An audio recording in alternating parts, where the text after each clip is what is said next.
So thank you, Drew. So yes, my name is John O'Shea. I'm going to be chairing this Superfictions panel, Design for Social Dreaming. There is, in the preface of that panel, in your booklet, there's a typo. So it should say Design for Social Dreaming ? Because I don't like things to be too closed down before we start.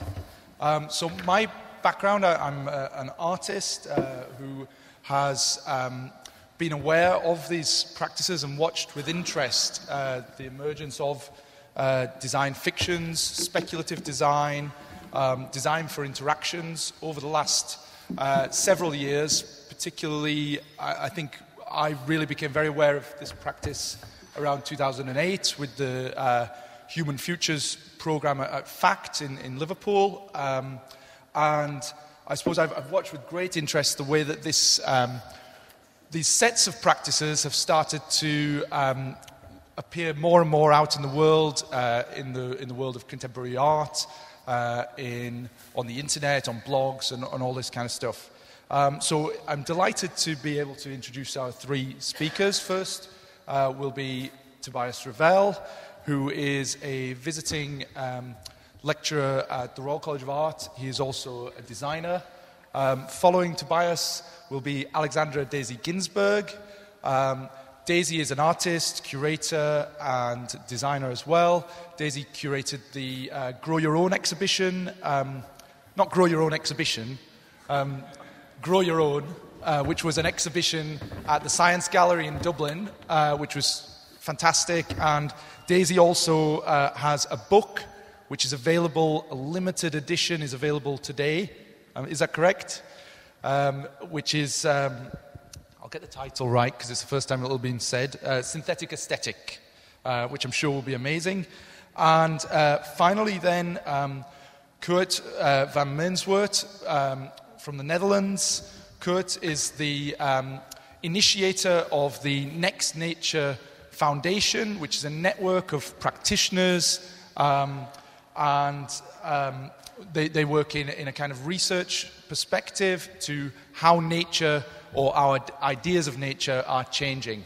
So I really look forward to these three short narratives, each about 15 or 20 minutes, and then there will be some time for some brief questions. And if you guys, I've been putting it out on Twitter, if you guys want to interject a burning question, then use the future hashtag, FUTR, and I'll be checking that. I'm not being rude, I'm not doing my online banking or anything.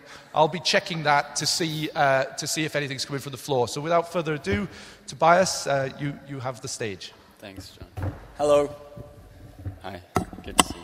So this image I've got up isn't really entirely relevant to what I'm going to be talking about, but I wanted to use it as a good starting point. For those who didn't see this, it's Anab showed one of the slides from the event. It's Sergey Brin of Google with his arm around the telepresence robot of Edward Snowden being beamed in from Russia during TED 2014.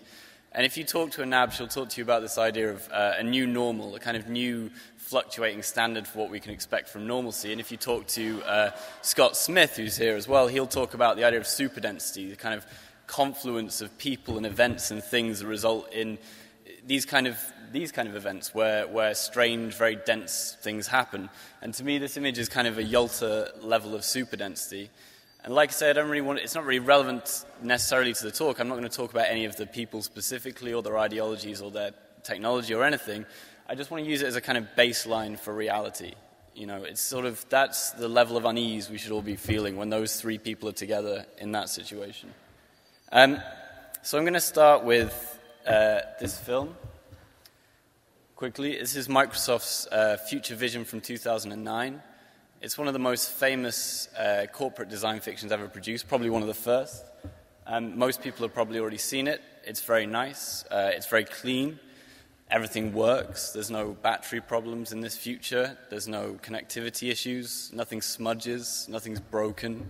There's a good even mix of skin colors and sex. It's pretty good, but it's also pretty sad. You know, there's a sense that the people may as well not be there. You know, they're just props for this technology to play with. And then, so if we move on 2 years later, we have Microsoft's Future Vision from 2011, which is strangely similar to the one they had in 2009. And now, you know, if you've seen one of my talks before, I usually do this gimmick where I now get out a list of global events that happened in the 2 years between these videos being made, things like terrorist incidents and natural disasters and, you know, revolutions. The Arab Spring was featured heavily in that. And the point there is to say that this vision of the future is so completely separated from reality that it exists in its own small fantasy. It's not a future vision, it's a standalone fiction. But I'm not going to do that because it's easy, because Microsoft are just trying to sell their product. They're not trying to make a great human epic.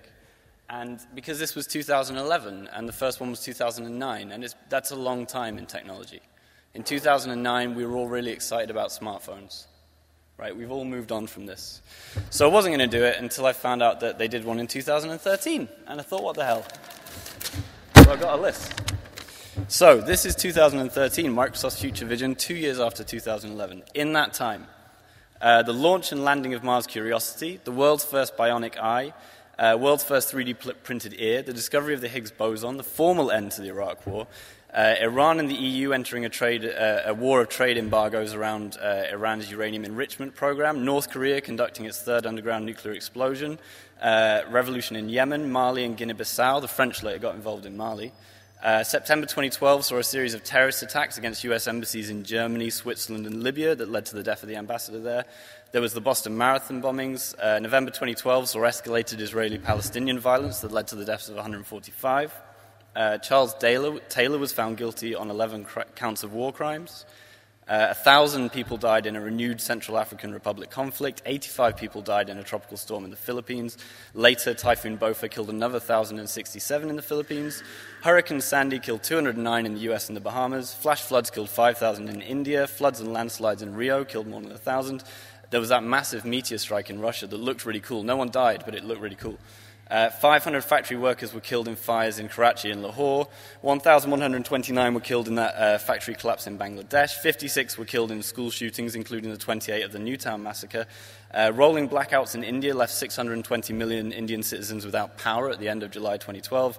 There was a second 130 billion euro bailout agreed for Greece and a 10 billion euro bailout for Cyprus. We had the Summer Olympics here in the UK. That was great. The Pope resigned for the first time in 600 years, and there were the NSA revelations about Edward Snowden. So it's a good list of stuff that happened, and again, it's had very little effect on this perfect vision that Microsoft have of the future, whereby the man is an engineer, the woman stays at home and looks after their kids. It's a perfect mixed-race couple. Everything works, nothing's smudged, there's no, again, connectivity and battery issues. And that's fine, because like I said at the beginning, this is just Microsoft trying to sell their product. Except this isn't Microsoft saying, hey, this is a little science fiction film we made. This is Microsoft saying, this is our future vision. This is how we want the future to look like.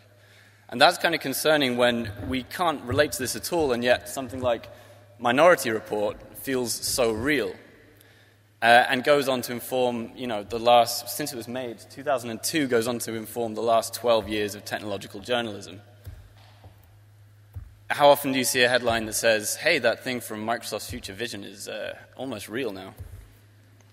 And this isn't trying to suggest in any way that blockbuster science fiction films and corporate design fictions are the same genre. They're obviously not. Blockbuster science fiction films exist primarily for entertainment. Corporate design fiction films exist to sell a product. But it is somewhat alarming when it feels like we're living through the live flash mob dress rehearsal for children of men with the immigration laws, fuel and climate crisis, and the aging population, rather than, for instance, how it feels through glass.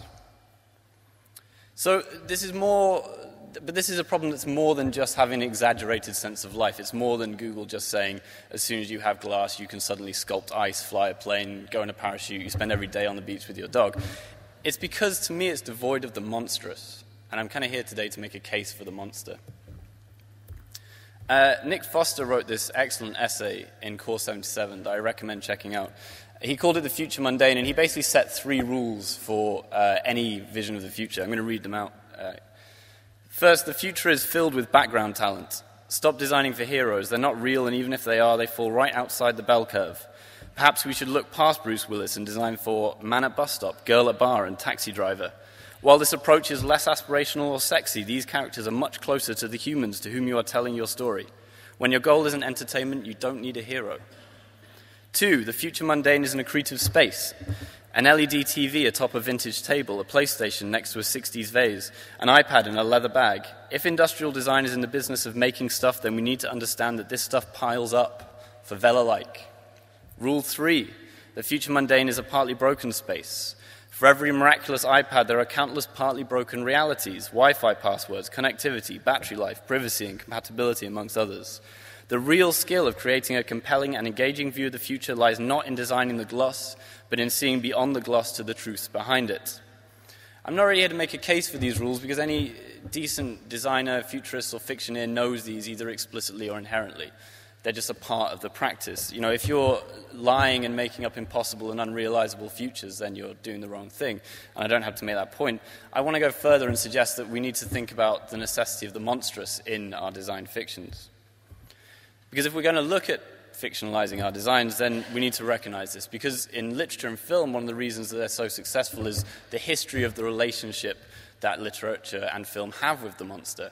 Nosferatu here, the 1922 incarnation of the vampire myth, a story about predation by a higher species, sexual penetration, and if read in a psychodynamic context, as it often is, love, hate, guilt, and the fear of death, which are 4 qualities notably absent from design fictions, especially corporate ones, and 4 qualities notable for their presence in every single human's life.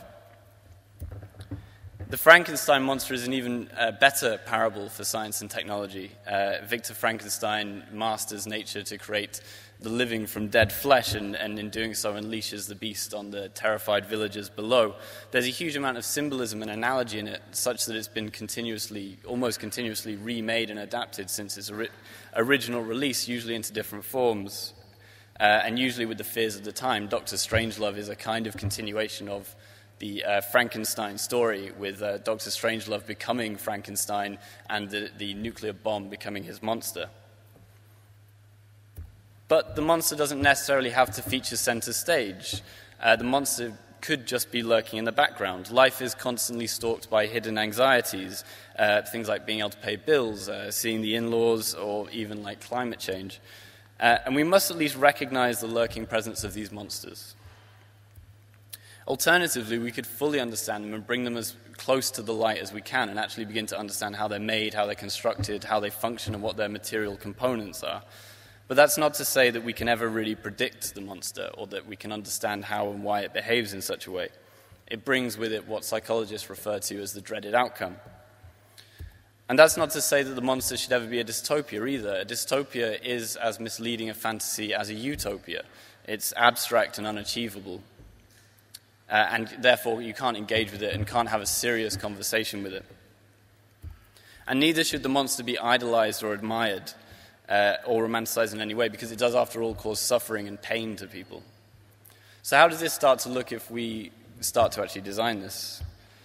In my project, Mercenary Cubicless, I wanted to look at the monster of digital labor that was approaching. And through the use of pervasive computing, social networks, and the Internet of Things, created a scenario in which an abusive labor cycle was created in a fictional town entirely subcontracted to perform digital labor. In 88.7, I wanted to try and demystify some of the confusing debates that were being had around the 2008 financial crisis by creating a very physical and very symbolic monster around which we could congregate and point at as a symbol of all that was wrong with these things. And to do that, I created this idea of a bank on a boat based 50 years in the future as an exercise by neo-libertarian bankers in escaping national laws. Agatha Haynes' project, Transfiguration, takes a more literal approach to monsters. She created these models of children that were at a severe end of a future of genetic and surgical modification. The baby in the top left there has had its nose altered to be aerodynamic so it can run faster and become a great athlete. The one on the top right has flaps in its head for cooling. The bottom left has bigger cheeks for absorbing coffee in a high-stress world. And in the bottom right, a toe is missing so that a hookworm can become embedded in the child, which will increase the power of its nervous system.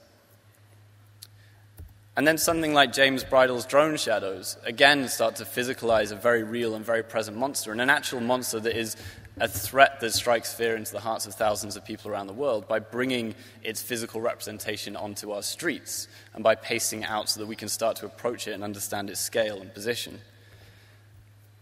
And then there are more subtle monsters. Berg's little printer on the surface doesn't appear to be a monster, and it was never intended to be a monster, and yet when we're looking at perhaps the first real objects solely developed to work with the Internet of Things, we start to think about the anxiety of bringing a device into our home that we don't entirely control and is operated by a server in some distant office. If we can start to realize these monsters, then we can start to potentially develop rational responses to them, rather than panicking and hoarding everything we can in order to stave off the dreaded outcome. Could we, for instance, have a conversation about climate change if it had its own Cthulhu mythos? If we didn't obsess about the technologies, the quotas, the politics, but actually began to grapple with the raw existential dread of destroying our planet? And then what would a Microsoft future vision look like reinterpreted through the Frankenstein story? What if Microsoft became Victor Frankenstein and created a living monster from dead flesh and unleashed it upon the world? Maybe figuratively or literally. Or what if Microsoft is Frankenstein's monster itself and is the reincarnated corpse of some long-forgotten human? And Microsoft will never do that, and they probably shouldn't, because they're a corporation and they're trying to sell their stuff, and that's fine. And they would never commit corporate harikiri by producing a design fiction in which they're made out to be the bad guy. However, someone probably should. Thank you very much.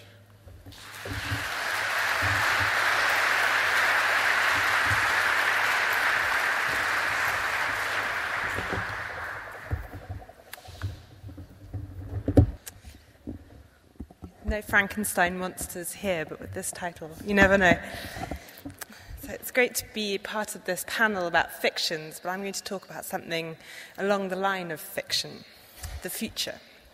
Can we design the future? Well, this is a room full of people who I imagine would say yes. But what kind of future would we design? And how do we actually design futures? Well, I work with people who are working to design a future for us all.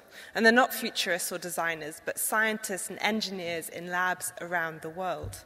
And they're developing a technology that they say will change the world and redesign our lives. Theirs is a vision of a future technology which is sustainable, but at the same time allows economic growth. It's open source and accessible to all, but at the same time it's patentable and profitable for the few. Their vision is a technology that is controllable and safe in the lab, but at the same time self-adapting and safe in the wild. It could be used for both good and bad, and that depends on your definitions of those things, and even at the same time, it could do things like make cleaner explosives that are less polluting, greener jet fuel, or even make technologies that clean up past technologies. It could even resurrect mammoths, save sharks from being turned into face cream, and help us colonize Mars. Well, this sounds to me like a techno-utopian, occasionally bioapocalyptic superfiction, and maybe it sounds like that to you as well. This is synthetic biology, or more precisely, the story of synthetic biology. It's an emerging approach to genetic engineering that is still very much a science, I would say. I'm not saying that synthetic biology is a fiction and will always be a fiction, but this vision certainly is. It's a useful fiction, and as scientists and engineers construct this space of future promise, funding and investment follows suit, which makes this same future more likely. So last year, David Willits said this, repeating George Osborne, saying, "It has been said that it will heal us, feed us, and fuel us," and then announced £60 million funding for the field. But this is an all-encompassing possibility space. it's promising as much to everyone as it can and every kind of future possible. So how do we choose what we do or don't want within this? Do we want mammoths and sharks and Mars travel? Probably this is a room full of people who do. But what is preferable or even possible within this future? And how can we influence the direction of a technology before it's completely sort of followed through and actually choose what we want? So that's what I've been doing in my practice, is experimenting with design as a tool to help us imagine, identify, and even influence the future. Can we take design upstream in the development of technologies and actually affect the direction of the development of a technology? So I've been collaborating with synthetic biologists for about 6 or 7 years now, designing, curating, and writing. And today I'd like to tell you a bit more about the ideology of synthetic biology, and then sort of raise some of the issues and questions that I believe we need to talk about, and how designers and artists are actually opening up this subject, and share with you some of the collaborations that I think are hinting at new ways of working.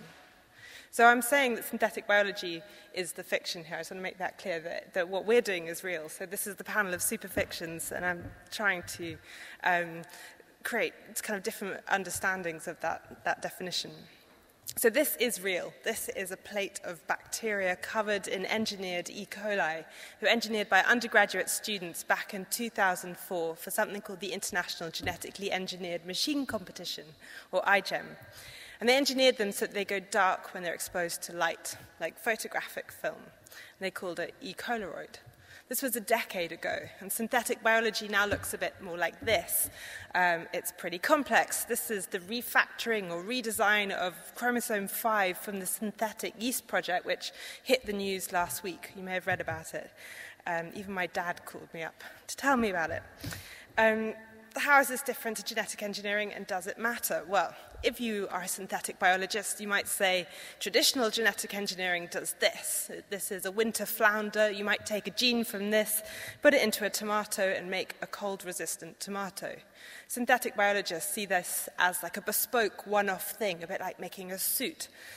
They want to be the mass producers of biological engineering. They want to be able to take a gene from something like a fish, say, and put it into any number of different contexts and be able to predict the results. The idea is to make biological engineering more like computer science, standardizable, predictable, and repeatable. The aim is to make it more like a sort of engineering discipline. So this is a biological foundry at a startup company in Boston called Ginkgo Bioworks. They're borrowing tools from engineering like CAD and robotics and engineering design cycles. But biology has some habits like living and dying and reproducing, and these are quite different as a design space from the neat zeros and ones of computer logic. And that's the challenge for synthetic biologists. But why I think it's relevant and why I find it interesting is I see biology and life with it being transformed into a 21st century design discipline.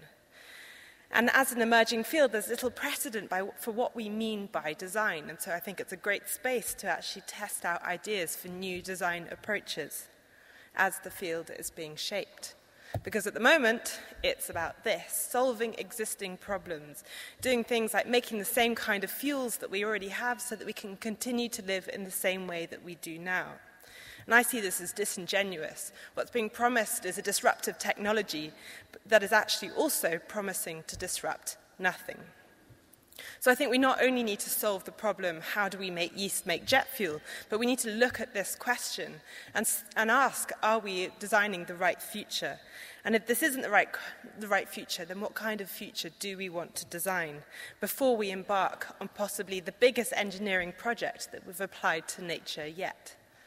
So these kinds of questions are the things that we looked at in Grow Your Own, Life After Nature, which was an exhibition at Science Gallery in Dublin that closed in January, and I co-curated it with Tony Dunn, Professor Paul Fremont, a synthetic biologist, and Cathal Garvey, a biohacker from Cork. The show had 20 works in it across 3 different themes. We actually commissioned 7 new works for the show, and I'll briefly introduce the 3 themes as a way of talking about some of the questions that I think we need to be addressing. So this was the first encounter many people had had with synthetic biology. And our challenge was, how do we make an invisible technology that doesn't really exist yet actually tangible for the audience and get people thinking about it in relation to themselves? So the first thing we did is we built a lab in the gallery space, and this was this open lab that people could go in and have a look and see how science is done. We had a program of residencies throughout the show of biohackers, artists and designers and scientists from around the world doing workshops and actually doing some research projects within the lab. And the idea was to get visitors hands-on and implicated in the design of life from the outset. So this was La Paillasse, the French biohacker group, running a Grow Your Own Ink workshop at the show, working with designers and scientists. And the rest of the room in Grow Your Own Life looked at how designed life might merge into our own, how the boundaries between the things that we know as products and ourselves might collapse. So we started with bacteria engineered by iGEM students originally to smell like banana, so they're improved according to human metrics.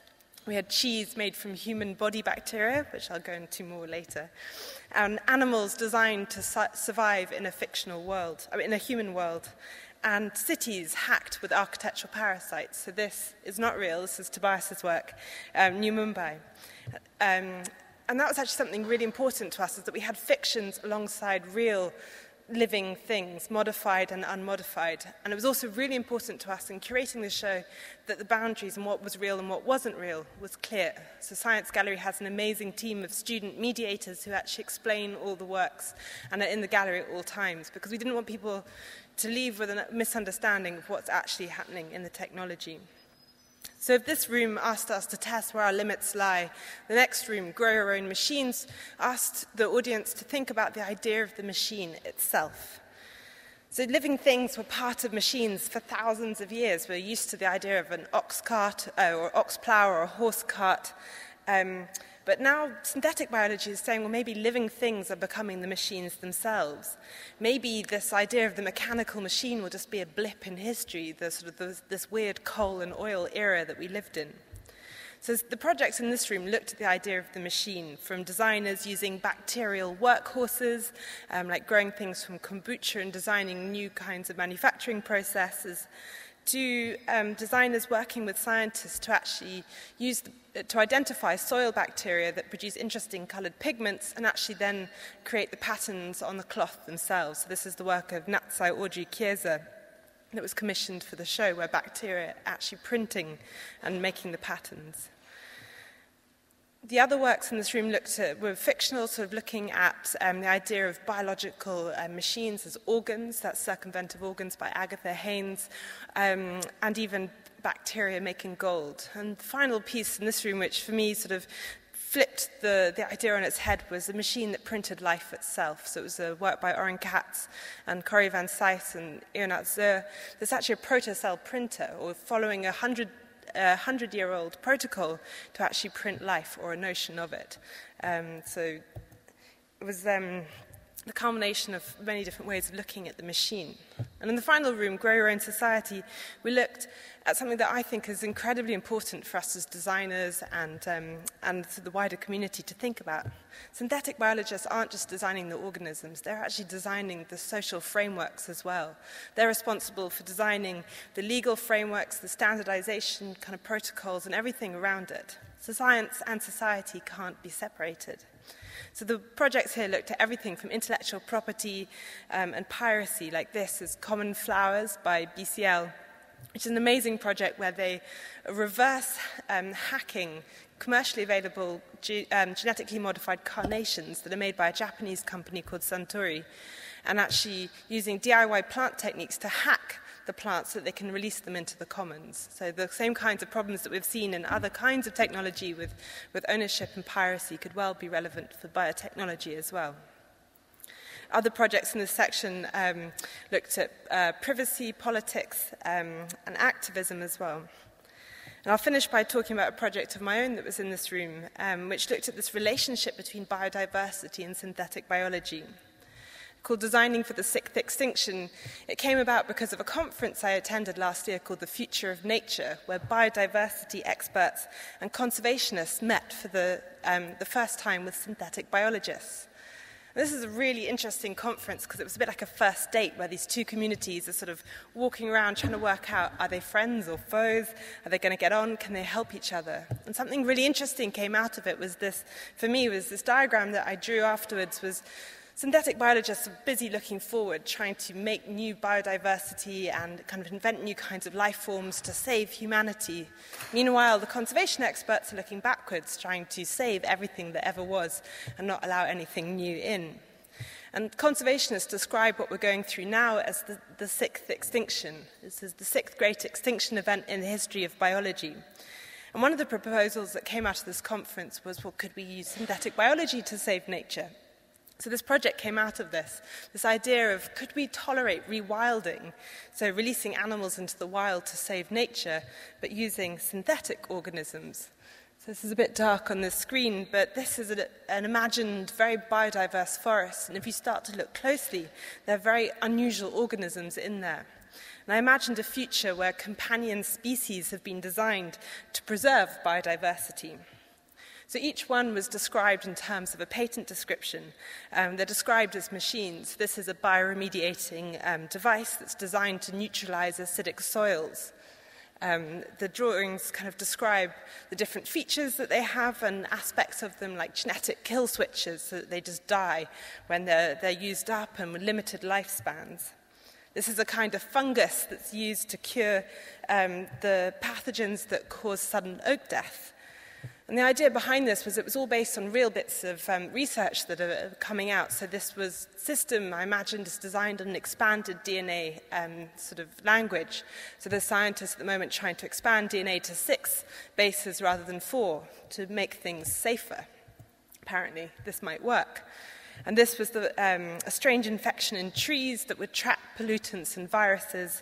And finally, an autonomous seed disperser, a kind of porcupine with rubbery spines that would capture seeds in its coat. And the idea behind all of these is that they were described as machines, and they don't connect with nature fully, they're just there to save it. And they would work in a closed ecological, sort of techno-ecological ecosystem where they just eat each other and digest each other. And for me, it was the outcome of an imagined political agreement where sort of nature has been industrialized to such an extent that we're using a synthetic nature to try and preserve any remnants of the one that we had before. So for me, what was pertinent about this is that it was designed based off real research. And when I went back to present it to the synthetic biology community, it was quite problematic because it was so close in a way in terms of the language I was using, but so far in terms of the aesthetics. And so that actually leads me into the final project I'd like to talk about today, synthetic aesthetics. Because I've been talking about how artists and designers have been opening up these questions and issues and identifying and sort of beginning to collaborate with scientists in synthetic biology. But how do we actually take those ideas back into the field of synthetic biology? And are there ways that we could begin to actually affect change or identify areas for change within the field? So synthetic aesthetics is a really unusual project. I've been involved in it for 4 years, and it was funded by the National Science Foundation and the EPSRC here in the UK as science research. So this wasn't an arts project or a public engagement project. But we had the budget and the means to actually enable 6 paired collaborations between synthetic biologists and artists and designers in labs and in studios around the world. We brought these collaborations together and asked them some really difficult questions. Can you design nature? How do you design nature? And how could you design nature well? I should say that even this question of designing nature caused the most arguments because synthetic biologists don't claim to be doing that. They say they're designing biology. And this idea even of nature itself opens up a whole other can of worms. But what came out of this project was 6 very different kinds of projects. The members, the residents, crashed their ways of working together and tried to bring critical discourse into the lab, which is something that doesn't normally happen within the sort of normal budgets and constraints of doing science, normal science in the lab. So I'll finish by talking about 3 of the different projects. we paired an architect and a plant scientist together. And you'd think there'd be little in common between what they're doing, but actually there was so much overlap. They were using the same tools, often designed by the same companies. So Fernand is using 3D modeling software to build models of plant cells, whilst David is busy using genetic algorithms to design buildings. So they decided to look at this. These are artichoke xylem cells, so the water transport cells. And they were fascinated how these cells solve these incredibly complex spatial problems. And they wondered, could they ever capture that data and process? So they worked with Hod Lipson at Cornell to actually analyze the data and build a kind of program that uses this biological logic to be able to design new structures. So what came out of this was a kind of program that you could use to solve spatial problems, but it's actually something much more fundamental. Synthetic biology is obsessed with this idea of DNA as a code, that you could program DNA and make biological computers. And they're saying, well, maybe we could do something completely different, harness the logic of a cell and make the whole cell itself into a kind of bioprocessor. And in doing this, they're opening up a completely different kind of area for working, a different idea of what synthetic biology could be. The second project I'll tell you about is Living Amongst Living Things. We paired two designers at IDEO with two cell biologists at UCSF. And the scientists at UCF were really keen to learn about design thinking. They were like, can we get some of this to help us come up with ideas in the lab? And it was actually a really interesting thing that came out was that this realization that they're really similar processes. So designers were used to this messy process, a bit of existential crisis along the way is good, helps with creativity. But science obsessively tells the straight story. We did this, and then we achieved this. That's the way science is communicated in papers. But actually science is creative and messy as a process. And their question eventually was, is hiding this process damaging to innovation? The second really interesting thing for me was that the designers suddenly realized that this fantasy of synthetic biology is not here yet. We cannot engineer biology reliably in any way. So they ended up making design fictions, like these cups, with this idea, this is the rendering of an imagined idea where you could maybe drink from a cup made by a bacteria that would be full of nutrients, and then the cup would dissolve and the nutrients would be released. For me, what was interesting was this. This is, remember the Hello World slide I showed you at the beginning? This was the next door lab where Will and Adam were working. They were like, yeah, let's make the IDEO logo on a bacterial plate. And this is, for me, kind of scary. This idea of design in this research space and a future of biotechnology in the consumer space when we're not really sure what it means. And that's also the exciting thing here is, like, can we actually define what we mean by good design now? Could a firm like IDEO help us imagine what that could be? And could we see collaborations the other way between design and biology happening, so something like MIT's Media Lab? So I'll finish by talking about this collaboration between a biologist and a smell artist. They wanted to challenge our cultural fear of biology, so it's a very different way of working. They saw a conflict emerging between our fear of bacteria, and we sanitize everything, and this future that's being promised about powered by bacteria. And the reality is we are full of bacteria, and we actually are increasingly understanding how much we rely on them to live. And they're everywhere, even in cheese. Has anyone had Limburger cheese? You probably have, yes. Limburger smells like feet because it's a relative of the bacteria that are on your feet that are in Limburger. So it all depends on context. So Sissel and Christina began to wonder if we could make bacteria from body cheese. And the answer is, well, yes. This is how cheese is made. It's stirred by hand. So they just decided to do it. And they began to take cultures from the human microbiome and make human cheese. So as a curator, luckily, they've now made new cheese, and I'm no longer in this project, but the first batch was my armpit cheese.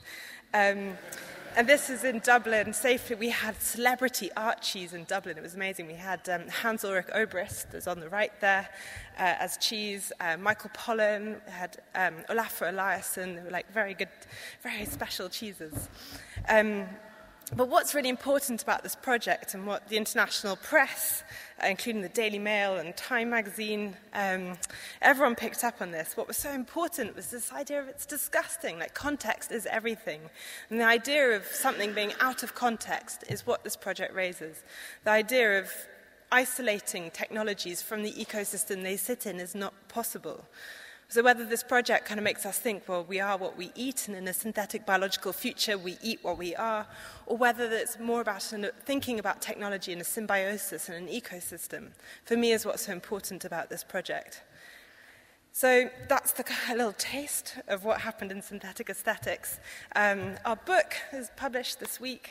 There's 20 copies at the MIT press stand at the front. It's only released in a few weeks' time, so all run. And I hope everyone will come to our launch, which is the Friday late at the V&A in London on April 25th. And what's really exciting even about this late that we're organizing is that it's about collaboration. We're bringing in scientists and designers and all sorts of different expertises together. And it's funded by science and engineering, so the ideas go straight back into the field. And that's kind of, this is the next outcome, is that this year at iGEM, that international student competition, we have an art and design prize and track where we're defining what we want these things to be and to mean. So I'll finish by just asking a few basic questions about why I think we need to work both between fictions and realities. Synthetic biology is attempting to redesign life, and artists and designers are kind of opening up their space, testing and seeking out what kinds of futures we want. Could design take a more active, critical and guiding role in our understanding of the future? Well, I think perhaps, but I think there's very much a lot that still needs to be defined in the way that we work. But I really believe that instead of perpetuating the present way that we're living and technology works, we should be using design to help us imagine and shape new futures. Thank you.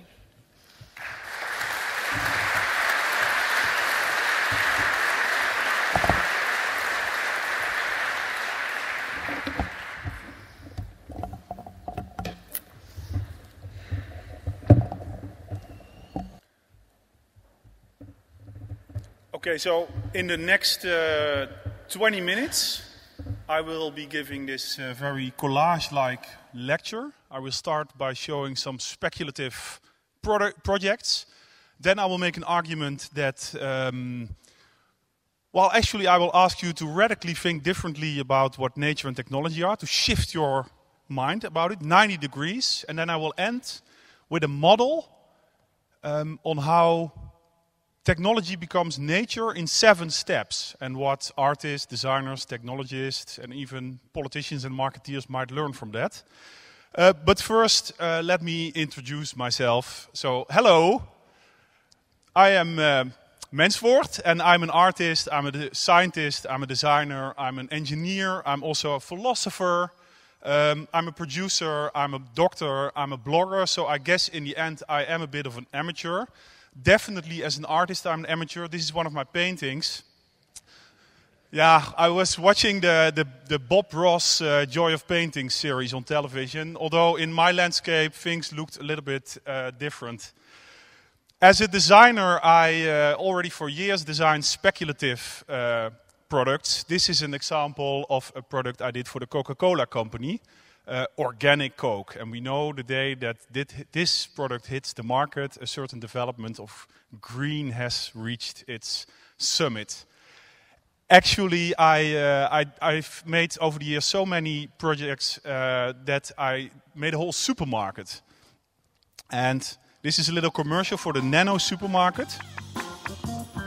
It's a supermarket that presents speculative products with nanotechnology that might hit the shelves in the next 10 years. So here you see a wine, a programmable wine that you can alter the taste of the wine in the microwave. Of course, a see-through watch, and this is a programmable paint. I will talk about that later. So this is the Nano supermarket, and here you see our logo. Well, it's actually we had different versions. This was the cheap one, but in the end we decided to go for this black and white style because it had to be supermarket noir. Because the idea of this Nano supermarket is that we not only present this beautiful, innovative products, but also the more darker or even uncanny products. And the goal is to then stir a discussion on what we actually want. When we were designing, I was inspired by these old-fashioned mobile supermarkets that were traveling through the Netherlands about 30 years ago. But of course, it's too retro, so you had to combine it with something futuristic. And then there you have your nano supermarket, and this bus is now traveling through Europe. And allow me to show some of the products in our nano supermarket. I think the most popular product is the Wall Smart Interactive Paint. The idea is basically that you put the paint on the wall only once, and then you can change the color of your wall as many times as you like with your smartphone. How does it work? There are magnetic nano rods in the paint, and they can bend the light because they're on a nano level, so that's really a molecular atomic level. They bend the light and then they change the color of the wall. It's not possible to do that with a whole wall, but yeah, we can make little pieces and then we speculate on what would be the product. And people like this, I know it, because I've showed it to them. This is a little bit more, discussion stirring. Actually, this is the energy belt. Body fat is always seen as a liability, but with the energy belt, finally, you can charge your mobile phone with your own belly fat. And you might also use it to charge your Twitter implant, which basically tweets everything that's happening inside your body to the world. So it's sharing. It's, of course, not only sent to your social network, but also to your health insurance company. They give you the implant for free, and then they know all about your lifestyle. So if you do a lot of running, then you might get a bonus on your health insurance policy. But if you smoke a cigarette, then it will be a penalty.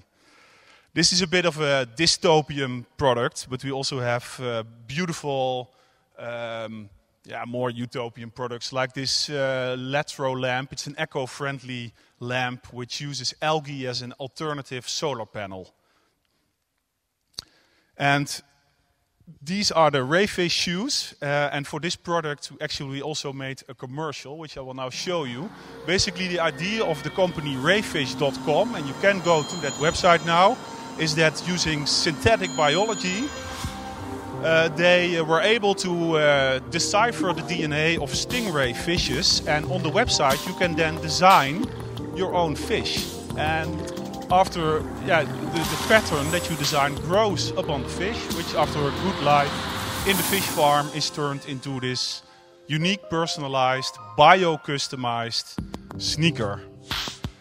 Who would buy this kind of shoe? Who absolutely would not buy this? Okay, now it's a bit mixed. Some people are still shy, well, you can try it still on the website. It turned out that many people wanted to buy it, but there were also many, many people who said this should not happen, and it became this big debate, which was also the idea, because obviously many of the products that we have in the nano supermarket, they are speculative, they are not possible yet. However, the discussion that we stir with it is 100% fact, so that's real. So this project is an example of, reflecting on technology in an everyday setting. But now I want to shift to the more philosophical side of the talk and actually think about what is technology and how does it play a role in our life. And if we do that, then we should begin at the beginning.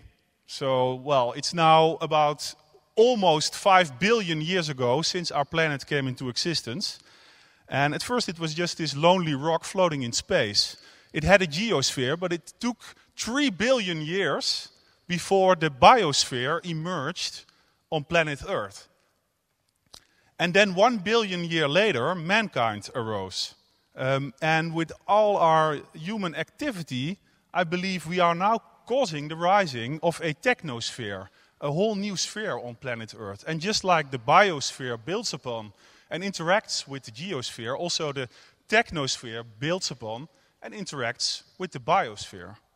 So it's a simple story. Evolution goes on. And we all know Darwin, who envisioned the idea of evolution some 150 years ago. Yet when we think of nature, we somehow intuitively still feel we stem from this biblical paradise. However, the truth is that we were already born in a world that has been designed already. If you look in the room we are in now, and you try to find the most natural thing in that room, well, where is it? Indeed, it is you. Our human bodies, that's perhaps the most uncultivated terrain left here.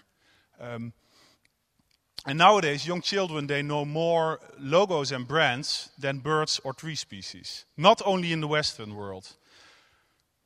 And some children, they don't like chicken, but they do love dinosaur. And, well, when I look at this, and then as a speculative designer, I think, okay, where is this heading? Maybe something like this, a dinosaur leg, or a saber-tooth fillet, perhaps. And, of course, these are superfictions.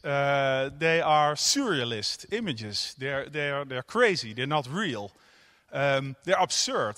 However, when I walk into the supermarket and I see the meat of today, I actually think it's also quite absurd that it has been completely abstracted from the animal. It's made 100% from animal, but the animal is also 100% not recognizable in the meat.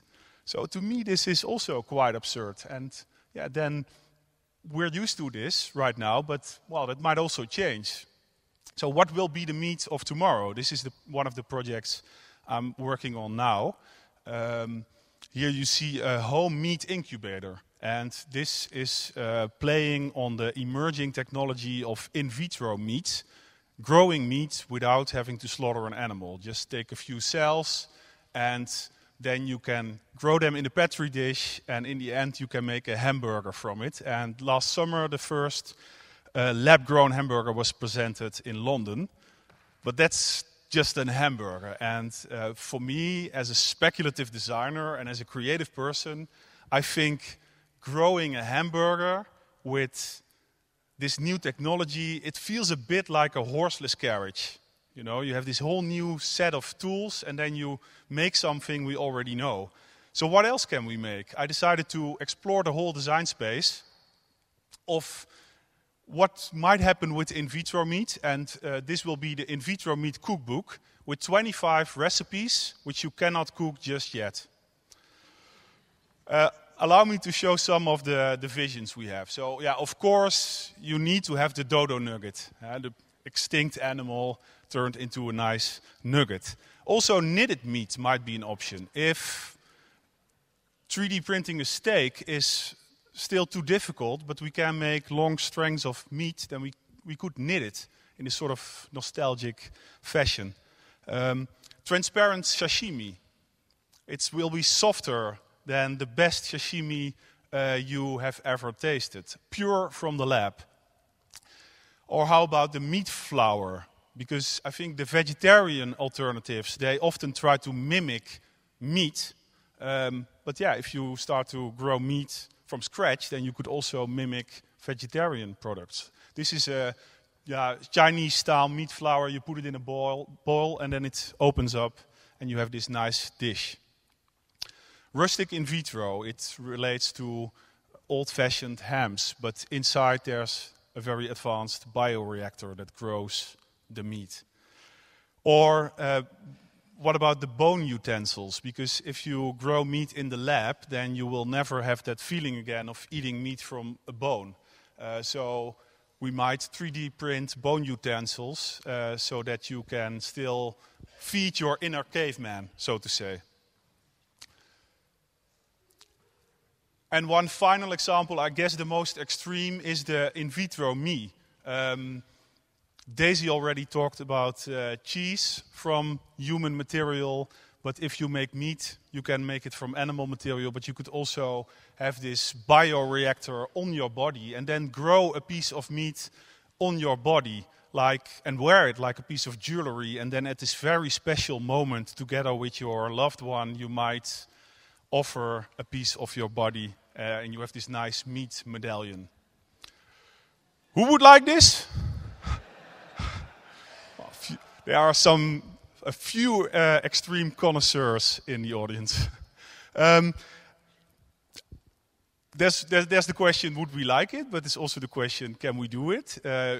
Can we envision it? I think this is also an example of a development that we see happening now, which is that the human body is increasingly seen as a medium that you can build, manipulate, and control.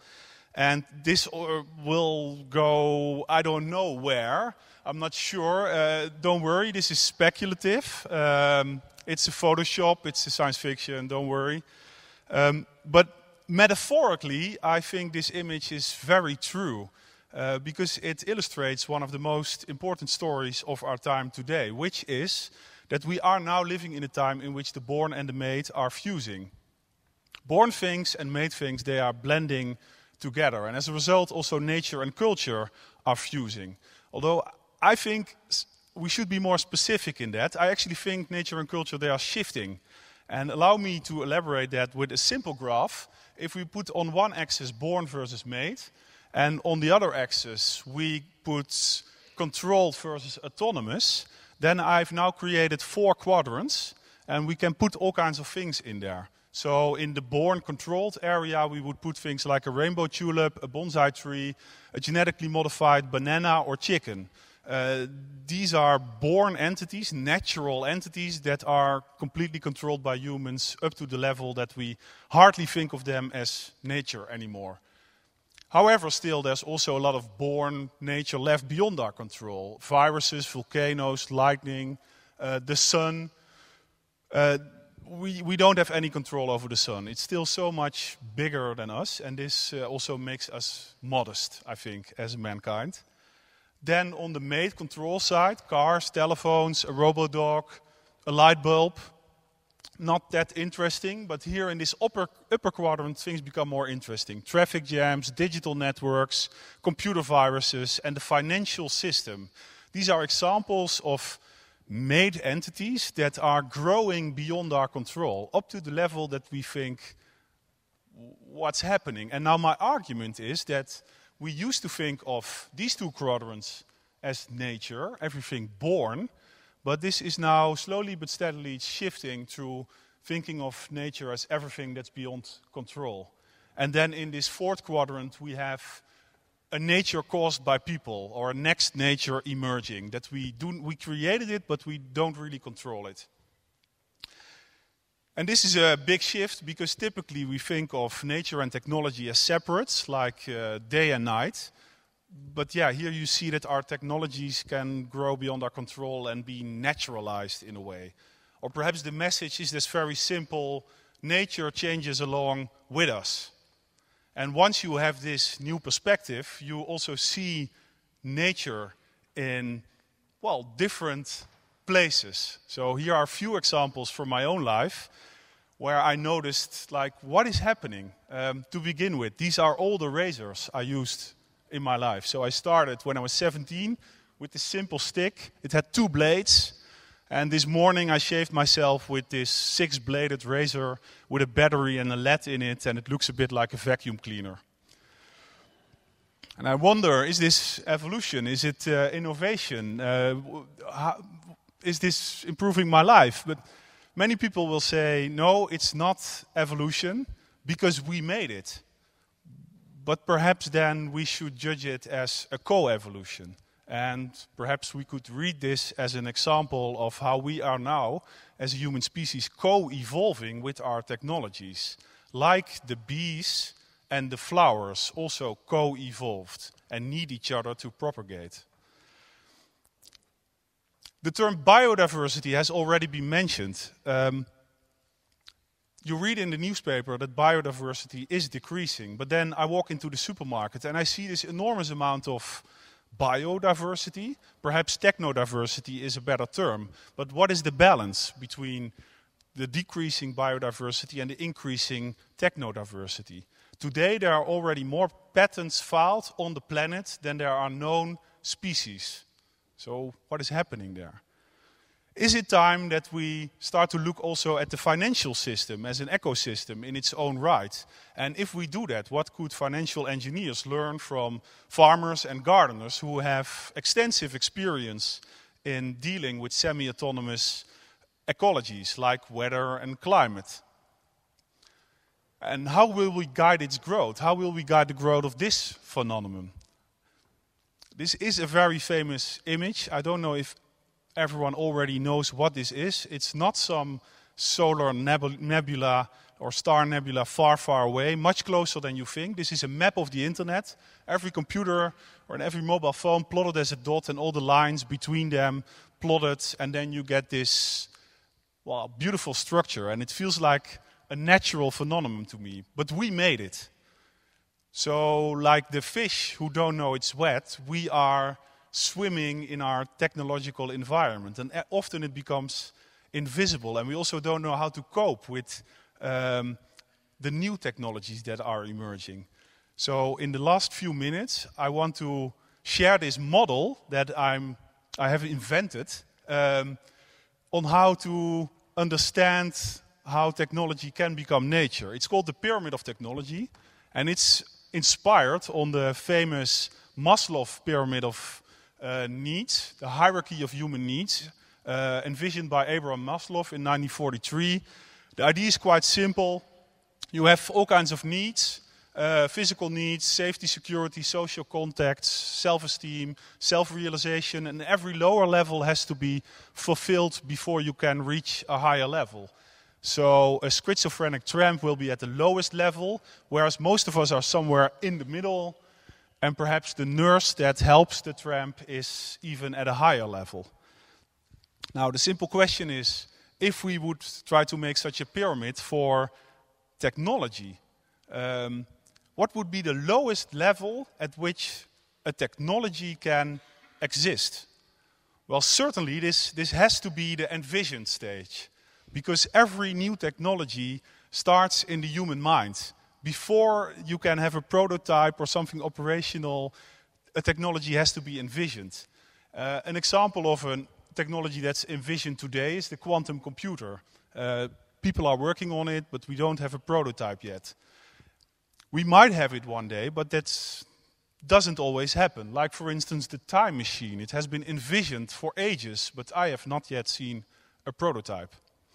Sometimes it does work, like with the geostationary satellites, envisioned by Arthur C. Clarke in 1945, and it took over a decade before the first satellite was launched into orbit, effectively also lifting this technology to an operational stage. So that's the second stage at which technology can function. This means a working prototype exists. In vitro meat grown in the lab without having to slaughter an animal, is also at this stage today.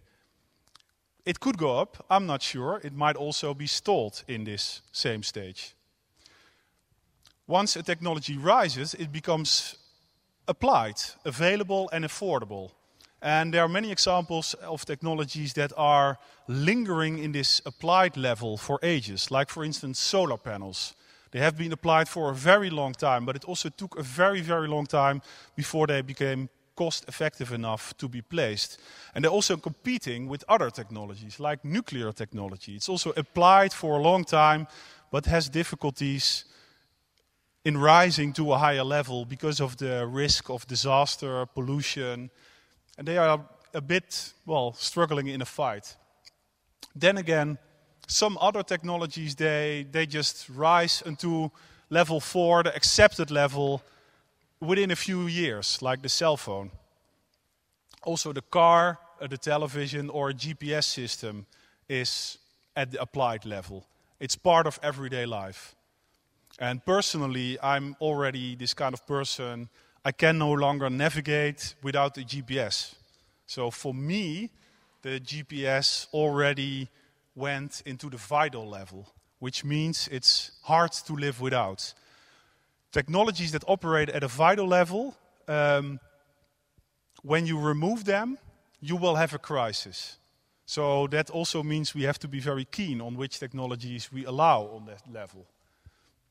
An example of a technology on the vital level is sewage. It was discussed this morning as well. Just imagine for a moment that we would take all sewage technology from Manchester with some kind of magical laser beam. That would be a big mess, you know. It's a vital technology. Also, the internet. It's much younger, but it's pretty vital. And you could ask yourself the question, would you rather live without sewage or without internet? When technologies become really successful, they rise even higher, and they're not experienced as technology anymore. They become invisible. Examples of technologies at this level are the alphabet. The alphabet really is an ancient information technology. And still nowadays, children, they need years and years to master the alphabet. But then you can do it and you don't experience it as technology anymore. And it's everywhere. It's not only in books, papers, magazines, also signage. Even graffiti uses the alphabet. Another example is the clock. The clock allows us to measure time with more precision than the year, month, or day, which also allows us to make appointments with great precision. But at this moment, when you wake up with your alarm bell ringing a bit too early for your biorhythm, you also feel that this technology is, in a way, domesticating you. And especially when it's invisible, that's a tricky situation. Then, at the summit, what happens once a technology reaches the summit? Well, I think the highest level is when a technology is completely naturalized. So an example is clothing. It's completely natural for us to wear clothing. Also farming. We don't think of farming as technology at all, but 10,000 years ago, agriculture was a technological revolution that radically intervened with the natural environment. And nowadays it's just there, and it's only a small group of our society that's working on maintaining it. Another example, it's even older, is cooking. Cooking feels completely natural to us, and you could say it is, but 200,000 years ago, people started cooking for the first time. And at that time, it was a technological revolution. We basically extended our stomach in the outer world and started pre-digesting our food before the eating, which allowed us to intake more calories in less time and grow bigger brains, socialize more, and be the humans we are today. So if you look at the whole pyramid, then there are some lessons to be learned. First of all, technology always starts as very artificial, but when it's applied and accepted, it becomes more familiar. It can even become a second nature if it's vital and invisible, and the ultimate level it can reach is to become a first nature. And now I want to ask you one question, which is, as a professional or as a student, at which level do you operate most in your practice or in your life? You will see that different professions work at different levels. The envisioned level is for the science fiction writers, the artists. Operational level, more scientists. The applied level, marketeers, businessmen, also designers. Accepted level, also designers. But the interesting thing is that these higher levels, there are not that many people focusing on the higher levels. And this shows also that when we think of technology, we typically only think of the 4 lower levels. And it's kind of weird. We think of technology typically as anything that was invented after you were born. Or even worse, anything that doesn't quite work yet. So that's our framework of technology. And I think it's important this needs to change. Because right now we're also settling for partial solutions. You know, you dream of telepathy, and then you end up with this mobile phone without a battery. Or you dream of being able to fly like a bird, and then you end up on a crowded airport. So what if we would be more strict on maintaining our visions? Then we might develop technology further. And I think this is the most important thing of the superfictions as well, to stick to the vision and materialize them out in the world. Even if it's not possible today, at least we know what we are dreaming of. Thank you.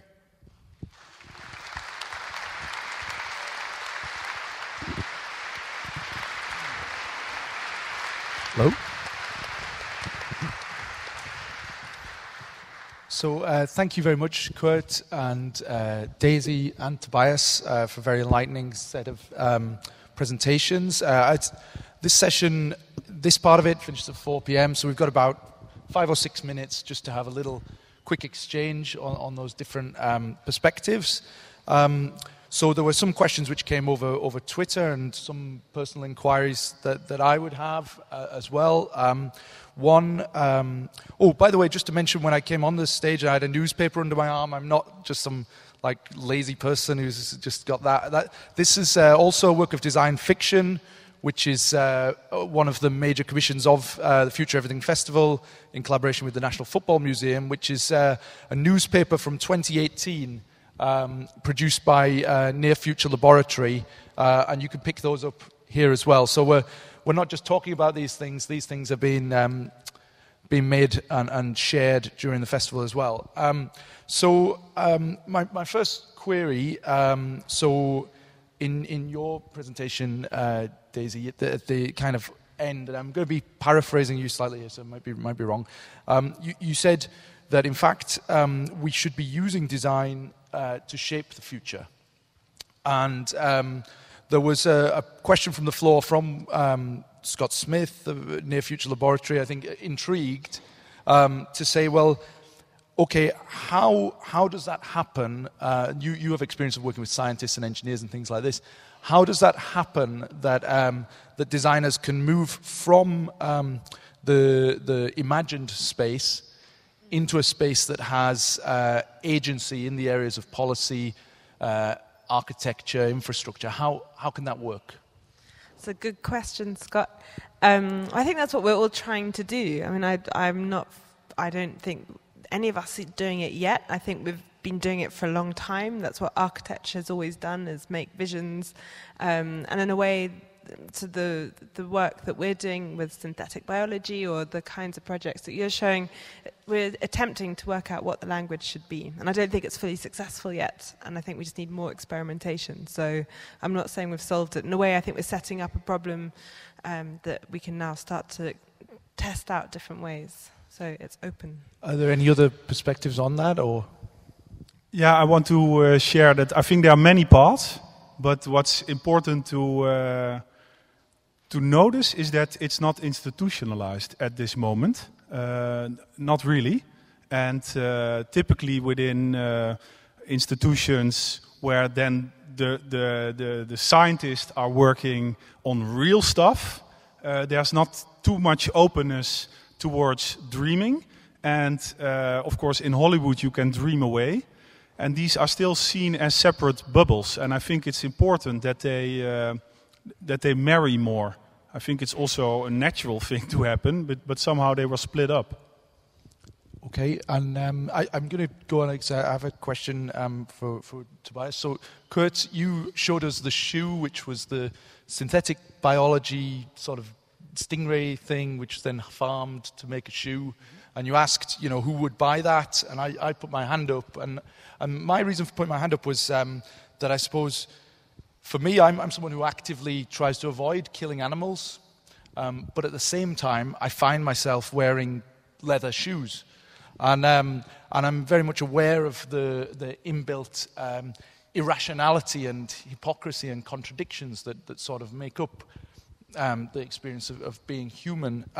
So in your approach, in a lot of your work, you seem to actively seek out to create things where disbelief is suspended. So you might create an organic kind of Coke, and when people encounter that, whether that's on the internet or an exhibition, it's unclear at that point of reception whether it's a real or a mysterious thing or a imaginary thing.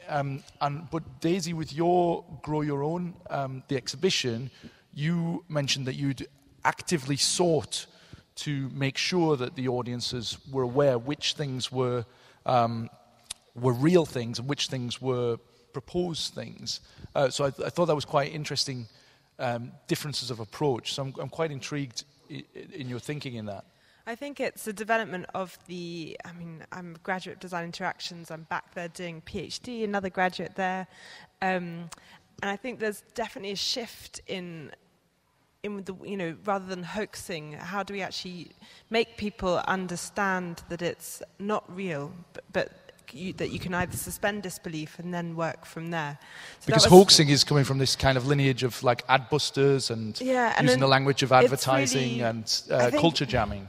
I think it's really complicated because by proposing a fiction about the future and a technology that doesn't exist yet, and then if it looks too real, then people assume that it is real, and so you've sort of shot yourself in the foot, not high-heeled foot, but because, and that's what I found with my project designing for the Sixth Extinction is that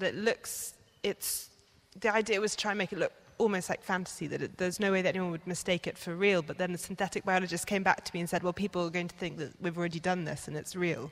And that is something that is curious, which I don't think is fully resolved with your with the poo. E-chromai work with James King, when I first saw that, I thought, oh, wow, how far down the line have they got with that? Well, it just got made last week. As a real thing? Yeah, so I did a project with coloured poo, actually with students who were making bacteria that produce different colours, and we imagined with them how it might change healthcare. Maybe one day we'd be drinking yogurt that changed the colour of your poo.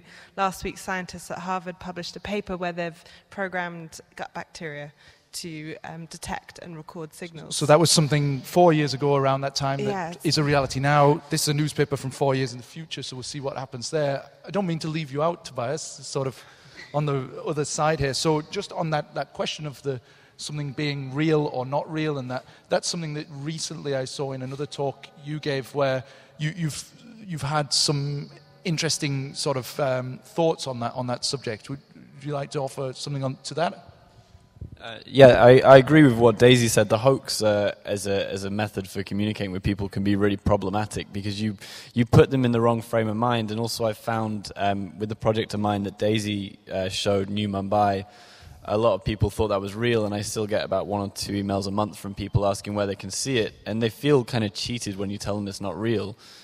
So it's lying to people in a way which can be problematic. It puts them in the wrong frame of mind, and it can result in the wrong kind of reaction.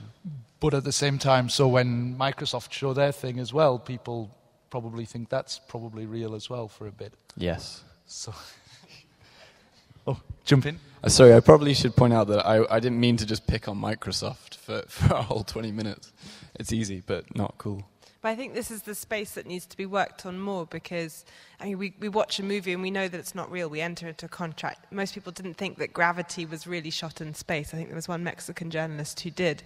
But it's a language that we're working with and experimenting with because it's not. I still believe there are value in these fictions, but it's about working out what the aesthetic should be and how you allow people to access the right bits of the story that you're trying to investigate through the aesthetic of them. So how unreal should it be to get the debate going or to get people to engage with the things that you want to raise, and that's the testing ground. Do you want to add anything to that, Koert, or you don't have to?